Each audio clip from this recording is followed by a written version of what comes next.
વાત કરીશું ખેડાથી ખેડાના નડિયાદના સંતરામ રોડ સ્થિત શાક માર્કેટમાં અચાનક ભીષણ આગ લાગતા અફરાતફરી મચી ગઈ હતી। જે આગની જ્વાળાઓએ જોતા 6 જેટલી શાકભાજીની દુકાનોને લપટમાં લઈ લીધી હતી, જેમાં કોથળા, લસણ, શાકભાજી સહિતનો માલ બળીને ખાખ થઈ ગયો હતો। જે આ ઘટનાની જાણ થતા નડિયાદ ફાયર બ્રિગેડની ટીમ તાત્કાલિક ઘટના સ્થળે પહોંચી અને ભારે જહેમત બાદ આગને કાબૂમાં મેળવ્યો હતો।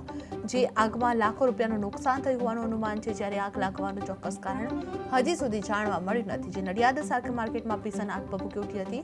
આગમાં 6 દુકાનો લપેટાઈ ગઈ હતી, જે શાકભાજી સહિત લાખોનું નુકસાન થયું છે। જે ફાયર બ્રિગેડે આગને કાબૂમાં લીધી હતી। જે આગનું કારણ હજુ અકબંધ છે। તમારું આખું નામ અને શું ધંધો કરો છો? મારું ફૈસલ ઇબ્રાહીમભાઈ નોગરવાલા। હું નડિયાદ સંતરામ શાક માર્કેટમાં વેપાર કરું છું।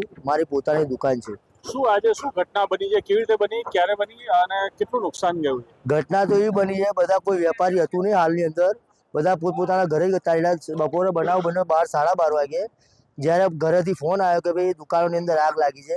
હવે આગ કેવા કારણ લાગી, શા કારણ લાગી એ કોઈ જાણવા નથી મળ્યું, પણ જે દુકાનોની અંદર 5 થી 6 દુકાનની અંદર ઓછામાં ઓછી લાખથી 1.5-2 લાખ રૂપિયાનો માલ હતો, એ બધું બનીને ખાખ થઈ ગયું છે। શું શાકભાજીમાં શું શું હતું? શાકભાજી ડુંગળી, બટાકા, લસણ, કોબીજ, ફુલેવાર, વટાણા, મરચા, દૂધી, ઘણી જાતની શાકભાજી બધી હતી, પણ કોઈ કશા કામે આવી વસ્તુ રહી નથી હાલની અંદર, બધી નાખી દેવી પડી એવી છે, બળીને ખાખ થઈ ગઈ। કેવી આગ લાગી હતી અને ત્યારબાદ પછી તમે શું કર્યું?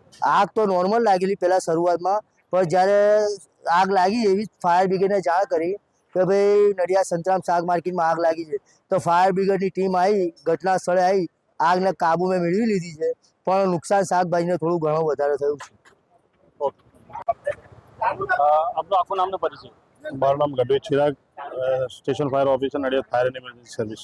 ચિરાગભાઈ, આ કઈ જગ્યાએ શું ઘટના બની અને શું કાર્યવાહી કરવામાં આવી? નડિયાદમાં આવેલ નડિયાદ રૂરલ પોલીસ સ્ટેશનની બાજુમાં આવેલ મોટી શાક માર્કેટમાં કોઈ અગમ્ય કારણોસર આગ લાગી હતી। જે આગનો બનાવ નડિયાદ ફાયર બ્રિગેડના થતા નડિયાદ ફાયર બ્રિગેડની ટીમ ઘટના સ્થળે તુરંત પહોંચી આગને બુઝાવેલ છે। આગ બુઝાવતા એમાં થોડોક કોથળા ને એવું સામાન પડેલ હતું, એમાં અગમ્ય કારણોસર કોઈ આગ લાગી, જે પાણીનો મારો ચલાવી આગ બુઝાવેલ છે। કોઈ જાનહાની કોઈ અન્ય જાનહાની થયેલ નથી, પણ શાક જે